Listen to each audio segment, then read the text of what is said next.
An 85-year-old man was humiliated when he asked for food at an exclusive Manhattan restaurant. A successful businesswoman spotted something golden on his wrist and suddenly dropped her wine glass. Inside the mysterious watch was a secret that would change everything.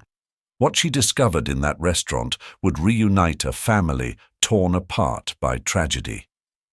Before this emotional story begins, leave a comment letting us know which city you're watching from, and don't forget to like for good karma. Get out! This isn't a homeless shelter. The harsh voice of Tony Romano, manager of La Vita restaurant, cut through the elegant dining room. Wealthy patrons looked up from their $200 plates, their conversations falling silent as they watched the scene unfold. In the doorway stood George Williams, 85 years old, his thin frame shivering in a threadbare coat. Melting snow dripped from his worn shoes onto the marble floor. Despite his ragged appearance, there was something in his bearing, a shadow of former dignity that refused to be extinguished. "Please!" George's voice trembled but remained steady. "I have money." His gnarled fingers fumbled in his pocket, pulling out a handful of tarnished coins. Just the cheapest meal you have." "Did you not hear me?" Tony stepped closer, his expensive suit a stark contrast to George's rags. "We have standards here. This is Upper East Side Manhattan, not some downtown soup line." At a corner table, Sarah Anderson paused mid-conversation with her investors. Something about the old man caught her attention. Not his obvious poverty, but something else. Something familiar that nagged at her memory.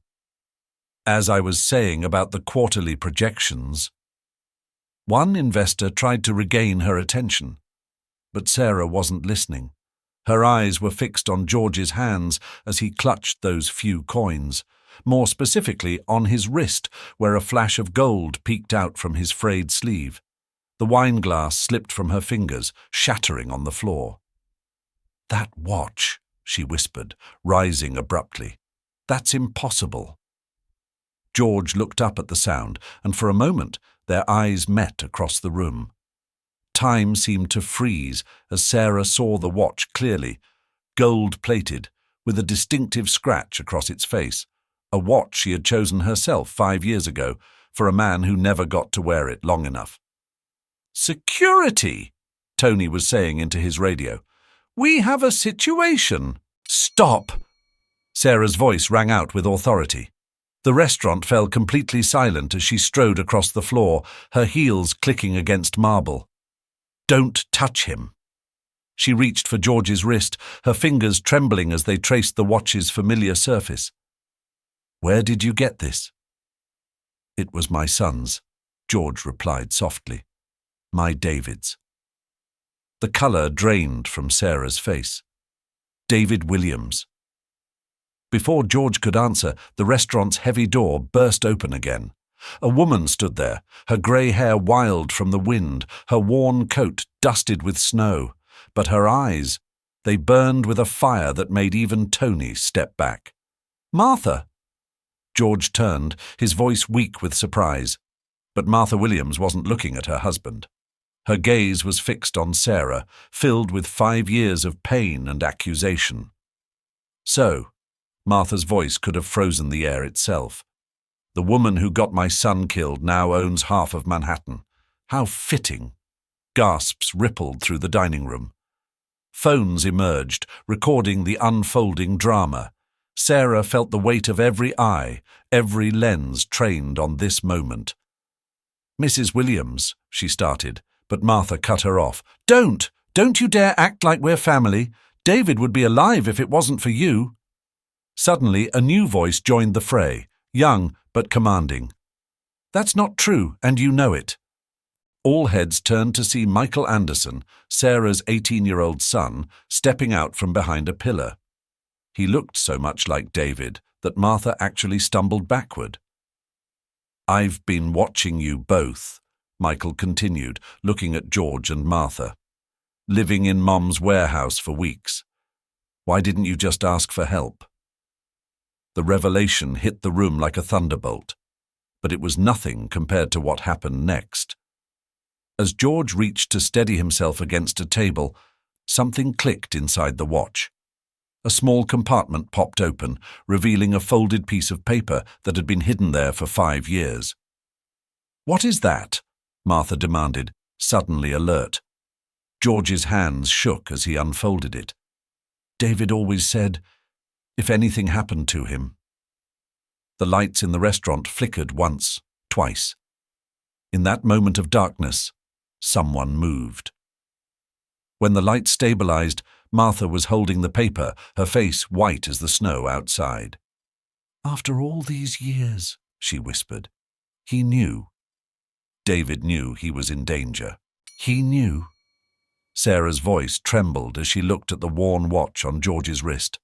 The private dining room of La Vita felt too small for the weight of 5 years' unspoken words.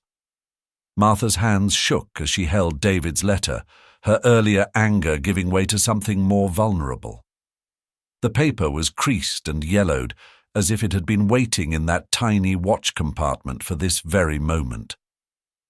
"Please," Michael said softly, looking so much like his father that Martha had to look away. "We need to know." Martha took a deep breath and began to read.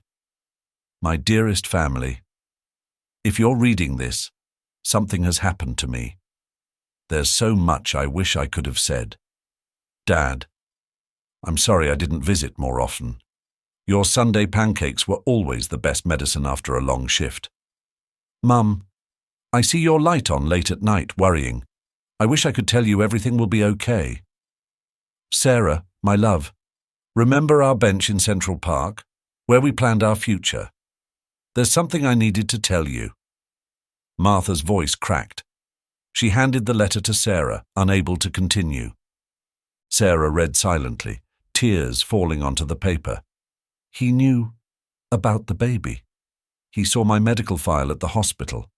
He was planning a surprise nursery." George slumped in his chair, looking suddenly frail. "All these years, I blamed myself. After David died, everything fell apart. I couldn't teach anymore, kept seeing him in every student. The medical bills for Martha's depression. The house went first," Martha added quietly. "Then the savings. I couldn't write anymore. The words just stopped." Michael moved to sit beside his grandmother, hesitantly taking her hand. "Why didn't you come to us?" "Pride," George admitted. "And shame. We blamed Sarah for so long. It was easier than facing our own guilt." Sarah looked around the room, at George's threadbare coat, at Martha's trembling hands, at her son's compassionate face. The restaurant's elegant wallpaper and crystal chandeliers seemed to mock their pain. "Do you remember," she said suddenly, "that Thanksgiving before it happened?" David burned the turkey. A surprising sound filled the room, Martha's laugh, rusty from disuse. "He was so proud of that turkey. Said he'd found the recipe online." "We ended up ordering Chinese food," George added, a faint smile crossing his face. "David said it was a new Williams family tradition." "I still can't eat turkey," Sarah admitted. "Every Thanksgiving, Michael and I get Chinese food." "Really?"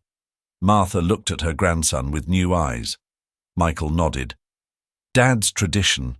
Mom tells me stories about him while we eat egg rolls."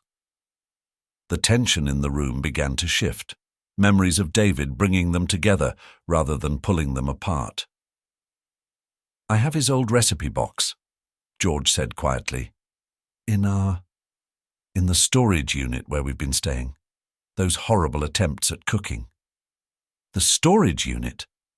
Sarah straightened. "You've been sleeping there?" Martha's pride warred with desperation on her face. "We had nowhere else to go." "Yes, you do." Sarah stood, decision made. "My house has 4 empty bedrooms and a kitchen David would have loved. It's time we stopped letting grief tear us apart." "We couldn't possibly," George began. "Dad made me promise," Michael interrupted, "in the videos he left me. to take care of his family if anything happened. I found them last year in his old laptop. He loved all of you so much." "Videos?" Martha whispered. "There are videos." Sarah reached for the watch on George's wrist, touching it gently. "David left us pieces of himself everywhere. Maybe it's time we put them back together." Outside, snow continued to fall on Manhattan. Inside Levita's private dining room, 4 people bound by love and loss began the delicate process of becoming a family again. As they gathered their coats to leave, Sarah noticed something else fall from the watch. A small key. George picked it up, recognition flickering in his eyes. "His locker at the hospital," he said softly. "We never cleaned it out." The snow had stopped falling when they arrived at Manhattan General Hospital. Sarah held the small key from David's watch, each step toward the building feeling heavier than the last. "I remember bringing him lunch here," Martha spoke suddenly, her voice soft. "He'd always say hospital food was terrible, but I think he just wanted to see us." George smiled faintly. "Every Tuesday, you'd make his favorite sandwich." "Tuna with extra pickles," Sarah and Martha said simultaneously, then looked at each other in surprise. Michael watched this exchange with wonder. It was the first time he'd heard his grandmother speak about his father without bitterness. The night receptionist, Nancy, had worked there for 20 years. Her face softened at the sight of them. Dr. Williams's family. It's been so long. As they walked toward the locker room, Martha slowed her pace to match George's steps. Sarah noticed how she instinctively reached out to steady him. Some habits never died, even after years of hardship. "Dad used to tell me stories about this place," Michael said, breaking the silence. "About the kids in pediatrics, how he'd wear funny ties to make them laugh. The rainbow one with dancing penguins," George chuckled. "I thought it was so unprofessional, but the children loved it." "I have that tie," Sarah admitted quietly. "I couldn't give it away." Martha touched Sarah's arm, the first voluntary contact in 5 years. "Neither could we. Give anything away, I mean. His room at home, it's still exactly the same." They reached the locker. Inside, David's white coat hung pristinely, preserved in time. But it was the bulletin board that caught their attention, covered with photos, notes, and memories. A picture of David and his parents at his medical school graduation, George beaming with pride. A snapshot of Sarah and David in Central Park, laughing at something long forgotten. Holiday cards from grateful patients, movie ticket stubs, a coffee-stained notebook filled with his messy handwriting. "Look at this." Michael picked up a small calendar. He marked every family dinner, every single one. Martha's hand trembled as she touched a photo of David helping her in the garden. "I stopped planting roses after. I couldn't bear it." "The roses in my backyard," Sarah said softly. "They're from your cuttings, Martha." David brought them. Said his mom grew the best roses in Manhattan. George sat heavily on a nearby bench, emotion overwhelming him. Michael immediately sat beside him, supporting his grandfather just as David once had. "We've missed so much," George said, looking at his grandson. 5 years of birthdays, holidays." "We can make new memories," Michael suggested. "Mom makes Dad special hot chocolate every Christmas Eve, the one with extra marshmallows and cinnamon." Martha wiped her eyes. "He got that recipe from me. Always said store-bought marshmallows weren't good enough." "Would you—" Sarah hesitated, then continued, "Would you teach me? The recipe, I mean. I never quite get it right." The question hung in the air. More than just about hot chocolate, it was an olive branch, a chance to rebuild. Martha nodded slowly. "I'd like that. And maybe you could show me those roses. See if we can save any of mine." As they carefully packed up David's belongings, they found themselves sharing more stories. The time he tried to fix the bathroom sink and flooded the apartment. his terrible attempts at singing karaoke, the proud day he earned his first white coat. He kept us all connected, Sarah realized, holding his coat. Even now. Yes, Martha agreed, her voice stronger. And maybe it's time we honored that. Not just with memories, but by being a family again, George finished. Michael helped his grandfather stand, the photo album tucked safely under his arm. Mum's house has that big kitchen, perfect for Sunday dinners. With actual cooking this time, Sarah added, not David's experiments. For the first time in 5 years, Martha's laugh was genuine. Oh God, remember the exploding meatballs? As they left the hospital, they carried more than just David's belongings. They carried hope, forgiveness, and the first tentative steps toward healing. 2 weeks had passed since that night at the hospital. Sarah's spacious Upper East Side townhouse, once echoing with emptiness, now hummed with renewed life. The morning sun streamed through tall windows, illuminating George as he sat in his new favorite armchair, reading the morning paper. "Coffee, Dad?" Michael placed a steaming cup beside his grandfather. The word Dad had slipped out naturally last week, and neither had mentioned it, but both treasured the moment. "Thanks, son." George's hands were steadier now, no longer trembling from cold and hunger. "Your grandmother's already in the kitchen, you know. Said something about teaching your mother the proper way to make biscuits." The sounds of pots clanking and muffled laughter drifted from the kitchen. Michael grinned. "Mum's never been much of a baker." "I heard that," Sarah's voice called out, followed by Martha's distinct chuckle. In the kitchen, Martha stood at the counter, expertly kneading dough while Sarah watched intently. Flour dusted both their aprons, and a comfortable silence had replaced the previous year's tension. "You're pressing too hard," Martha guided Sarah's hands gently. David did the same thing, always trying to rush it. Her voice caught slightly at mentioning his name, but the pain wasn't as sharp anymore. "He got that from me," Sarah admitted, "always in a hurry, except ... Except with patience," Martha finished. "He had endless patience with them." The doorbell rang, interrupting their cooking lesson. Michael opened the door to find Dr. Chen holding a large box. "I found these during the hospital archive cleanup," he explained, entering the living room. "Thought you might want them." Inside the box were dozens of thank you cards from David's former patients, drawings from children he'd treated, and a stack of his research papers. "Look at this one," George called out, pulling out a crayon drawing. "To Dr. Dave. Thanks for fixing my arm and telling the best jokes. Love, Katie, age 6. Martha wiped her hands on her apron and joined them, picking up a photo of David with his first team of interns. He loved teaching them, said it kept him learning too. Sarah noticed something at the bottom of the box, a USB drive labeled Christmas Party 2018. Dr. Chen nodded encouragingly as she plugged it into the living room TV.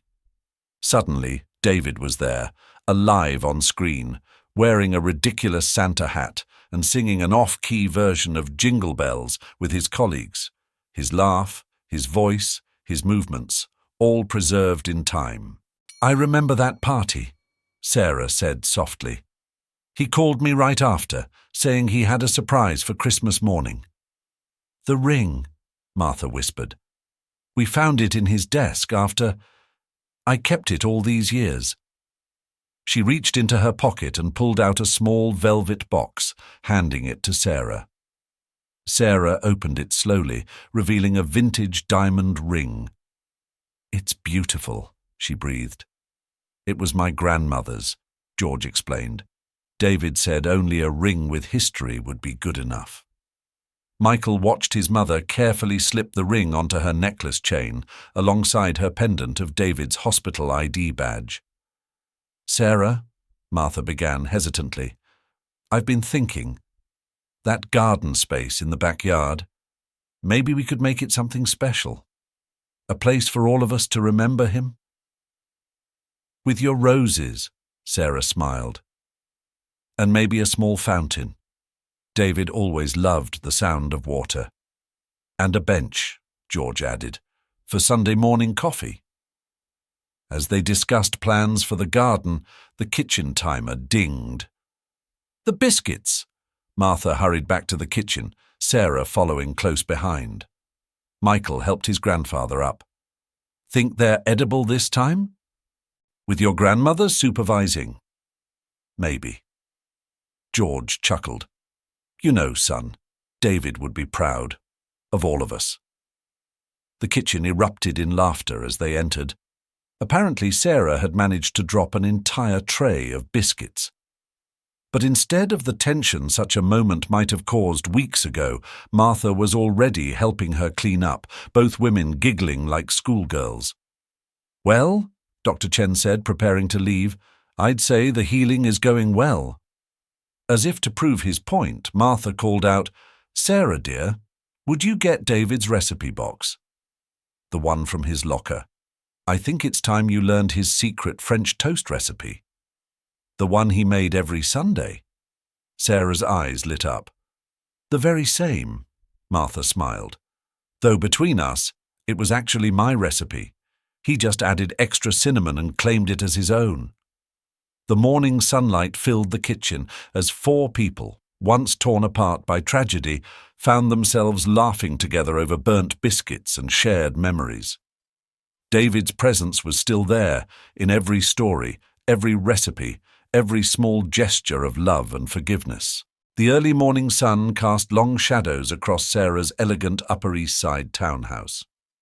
Inside, the familiar scent of coffee mingled with the fresh fragrance of Martha's roses, brought in from their newly planted garden. Are you sure about this? Sarah's reflection showed her uncertainty as she smoothed her black dress. Her hands trembled slightly while fastening David's watch around her neck. The bedroom doorway creaked open, revealing Martha in a tailored navy suit, her first new outfit in years. The change in her appearance was striking.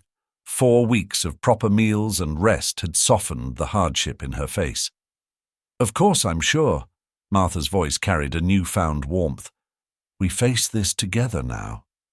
Down the hallway, George's distinguished voice echoed with gentle amusement. Need help with that tie, son? The scene in the living room captured the essence of their healing. George, looking dignified despite his cane, teaching Michael the proper way to knot a tie. Sunlight caught the silver in George's hair, no longer unkempt, but neatly trimmed. Dad always said I'd figure it out eventually.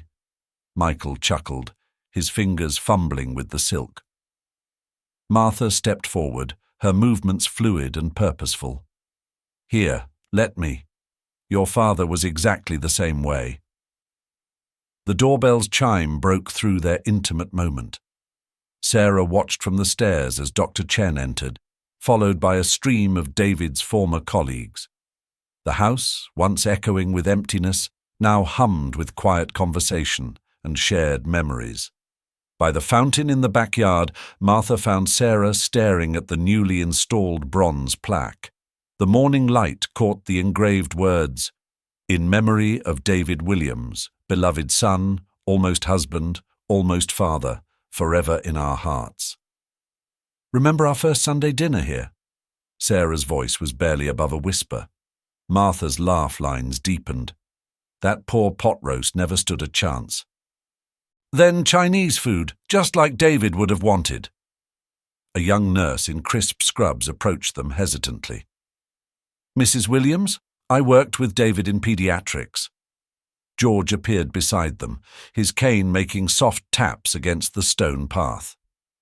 Sarah, there's something we need to show you before we leave.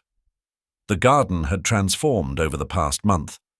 Martha's expertly tended roses circled the fountain, their blooms reaching toward the morning sun. Hidden speakers played soft music, David's favorite classical pieces. Martha withdrew a leather-bound notebook from her bag, its pages clearly well worn. "I've started writing again," she said, her voice thick with emotion. "About David, about us, about forgiveness." Sarah's fingers traced the notebook's spine. "You want me to read it?" "You should be the first." Michael's voice carried from the house. "We should leave soon. The hospital's waiting." The neighborhood had grown accustomed to their unlikely family. The local barista waved as they passed, remembering how David used to order his morning coffee. Children playing on the sidewalk called out to Doctor. Mike, drawn to the same warmth they'd once found in his father. At Manhattan General, the memorial garden buzzed with quiet energy. Sarah stood between George and Martha, their shared strength evident in their stance. As colleagues shared stories of David's dedication and infamous jokes, the three of them exchanged knowing glances. Sarah approached the podium, David's watch catching the light. 5 years ago, she began, her voice clear and strong, we lost David, and in our grief, we lost each other. The gathered crowd fell silent, captivated by the raw honesty in her words. But David left us a gift, one we only just discovered. In this watch, she touched the timepiece. He left us not just a key to his locker, but to our hearts. Later, in their garden, the family gathered around the fountain. Martha's slightly burnt cookies sat on David's favorite platter. George shared childhood stories while Michael strummed his father's old guitar. As dusk painted the sky in gentle purples, Martha joined Sarah by the roses. "Thank you," Martha said simply, her eyes on the blooming flowers. The fountain's gentle bubbling filled their comfortable silence. Inside they could hear George's enthusiastic voice. "The secret is in the cinnamon, my boy." David's white coat hung nearby, preserved like a guardian watching over his reunited family. The evening breeze carried the scent of roses and promises kept, of wounds healed not by time, but by love. Sometimes, Sarah realized, the greatest legacies aren't the ones we plan, but the ones we leave by chance, like a key in a watch, unlocking not just memories, but futures too. Spring in Manhattan always brings new beginnings. The roses in Sarah's garden are in full bloom, tenderly cared for by Martha's skilled hands. 1 year has passed since they discovered the fateful watch. "Breakfast is ready?" Michael's voice echoes from the kitchen, where he and George are attempting to perfect David's French toast recipe. "The boys improved?" Martha smiles at Sarah as they enter the kitchen. "At least nothing's burned this week." The morning sunlight floods the kitchen, highlighting a new family photo on the wall, taken at Michael's graduation. Beside it sits Martha's manuscript, Finding Love Again, due for publication next month. "Mom," Michael calls to Martha, the word now natural and warm. "I found this in Dad's things." He hands over a weathered envelope. Inside is a letter from David to Michael. "Son, if you're reading this, I'm probably not with you anymore, but I believe you'll be the one to bring our family together. Remember, love never dies, it just takes a different form." Sarah touches the watch still hanging around her neck. George squeezes Martha's hand, and Michael, with his father's smile, places the letter next to the family photo. "You know," George says, adjusting his glasses, "David would have loved this." "He does," Martha responds softly. "He's here in every French toast attempt, every rose that blooms, every Sunday dinner." Sarah watches her family, no longer broken, no longer lost. The foundation she started in David's name has helped countless families, and Michael starts medical school in the fall, following his father's path. "To David," Michael raises his coffee cup. "To family," they respond in unison. Sometimes the greatest losses bring unexpected gifts. For the Williams-Anderson family, it was the ability to heal old wounds, rebuild trust, and find love in unexpected places. David left them not just memories, but a legacy of love and forgiveness, proven in every family meal, every shared smile, and every rose blooming in their garden. The old watch no longer counts the hours of grief, but rather marks the moments of joy in their rebuilt lives. In the end, David's greatest gift wasn't the watch itself, but what it revealed, that even in our darkest moments, love finds a way to bring us home. As the morning sun fills their kitchen with warmth, the family David left behind has become something new, something stronger. Time doesn't heal all wounds, but love does. And in that truth, they found their peace. The end. Thank you for taking time to witness this story with us. If this story touched your heart, share your thoughts in the comments. Every story we share is meant to move and transform. If you found inspiration in today's tale, simply leave a 9 below. And don't forget to subscribe for more stories that remind us of our shared humanity. Until our next story unfolds.